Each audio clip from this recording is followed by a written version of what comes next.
Okay, YouTubers, this is Joe from Martinian TV. Another quick game of interplanetary ice spy going on here, back on Mars, back in Gale Crater, and we're looking at this image here at the Jet Propulsion Laboratory, and this is from Sol 1450. Okay, and here's the image.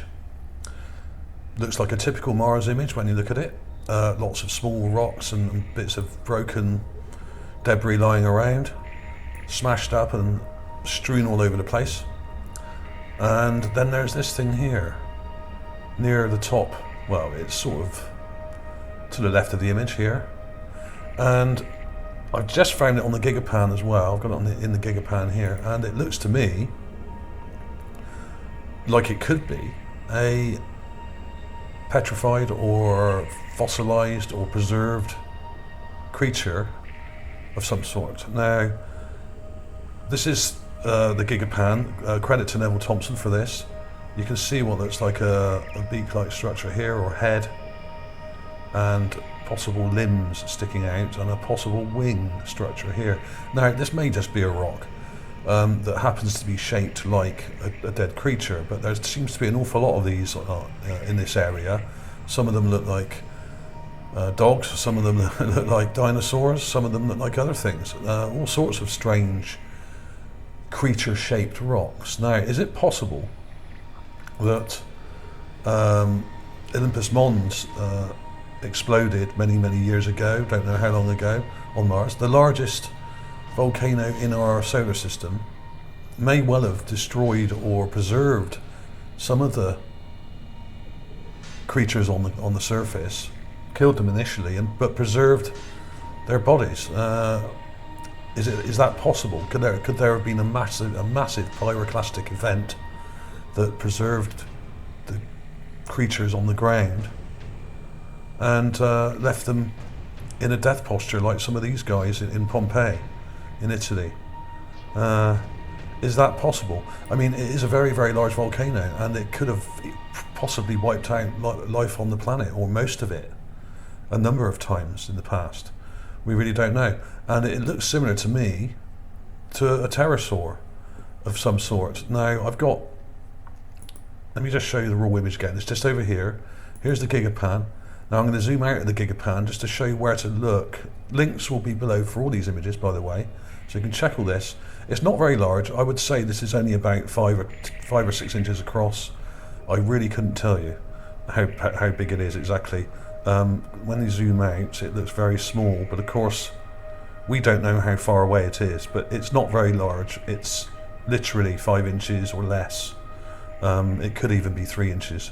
It's impossible to say exactly because we don't know how far zoomed in the camera is when it was taking these shots here. Okay, so it is quite small, and it's near this sort of flat rock here, and there's these two sort of rocks here, as you can see in the raw image here. Okay, it's sort of over to the left. In fact, it appears in a couple of raw images. It appears in another one further over to the other side, but this was the better one.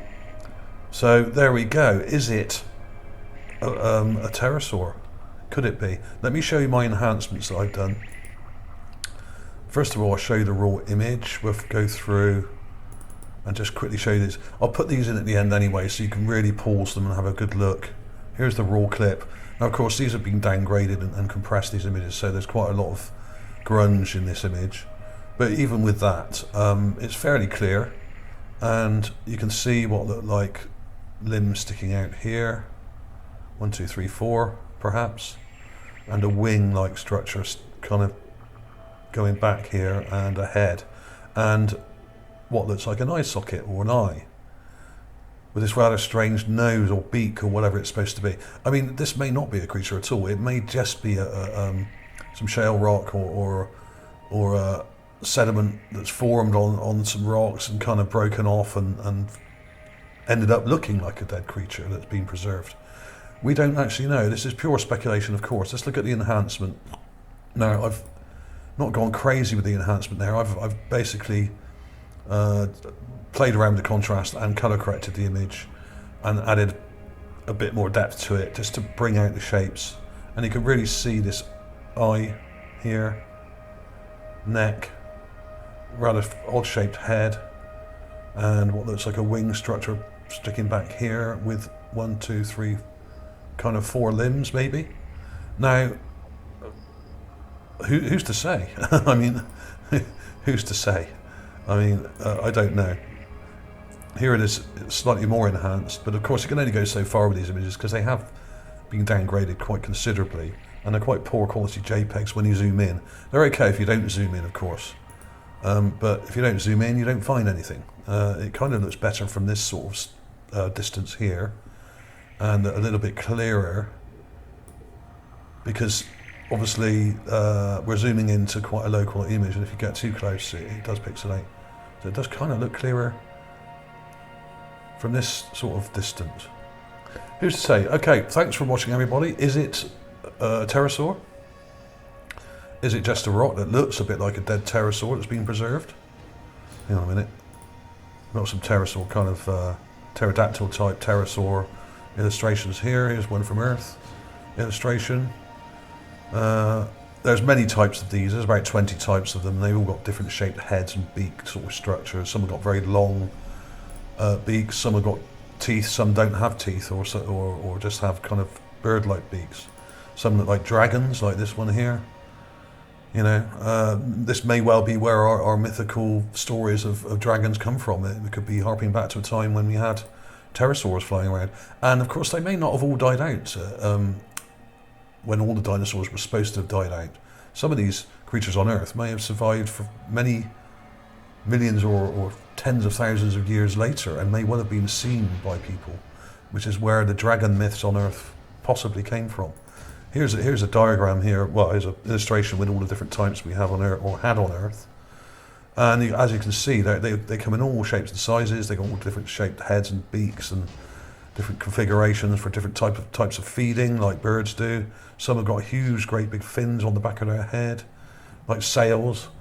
You know, so you know, if there was life on Mars, and I think there was. I mean, I think I've come to that conclusion probably years ago after finding what like dead creatures on the surface and dinosaur fossils. I'll have a link to my dinosaur fossils videos on Mars at the end of the video, so you can click on that and check it out. There'll be a playlist showing these things, okay? So you can click on that at the end of the video and go straight to it and see plenty of more evidence of this. Okay, so yes, is it a bird, is it a plane, or is it just a rock? Who knows? Thanks for watching, everybody. I'll see you soon.